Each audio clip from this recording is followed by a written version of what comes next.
find most people say, I couldn't do it, I couldn't say goodbye. And I hear that more common than anything else. With fostering, I don't know if I could ever let go. But letting go is a process, and it's also really, it's a very positive thing to be involved in, whether a child is returning to birth family or going on for adoption, or, you know, there's always so much excitement and happiness, and it's fun to be a part of it. Everybody says, as a foster parent, how can you do that? How can you let them go? And for years I had no answer for that. And I said, I need an answer because everybody's saying. So basically the way I looked at it is, when the kids leave, yeah, we cry.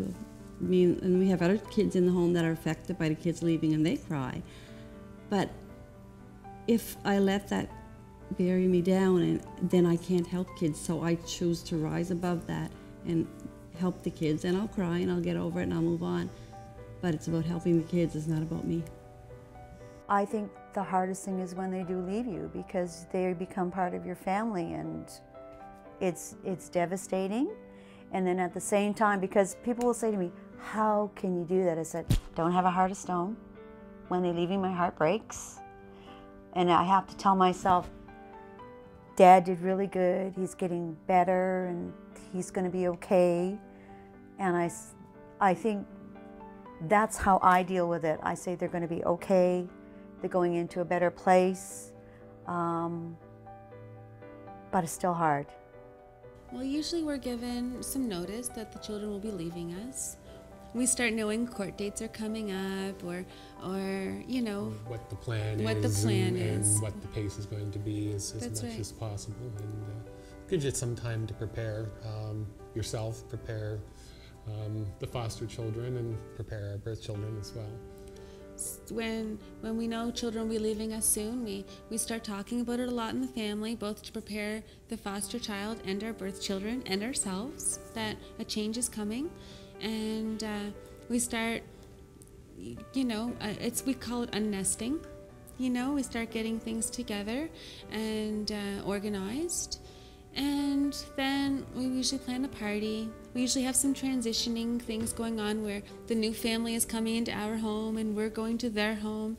And that helps our children to know that they're going to be in a good place.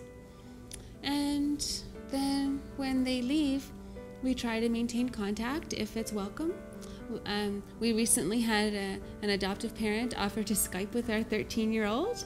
Very nice. He's very excited about that. Yeah.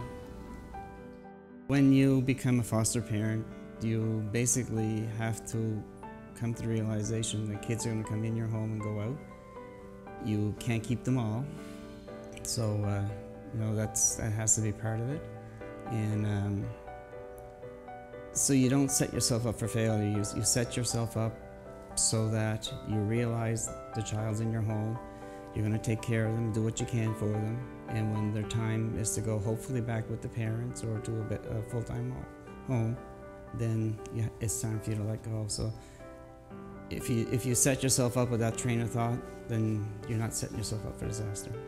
I have a discussion with a co-worker of mine that's going through the process right now of becoming a foster parent, and we often, you know, have discussions because they're almost at the end, and I always tell them, you won't regret it, because it will bring much more to you than you ever thought could be possible. Certainly much more than it's going to cost you. Yeah. Emotionally or in any other way.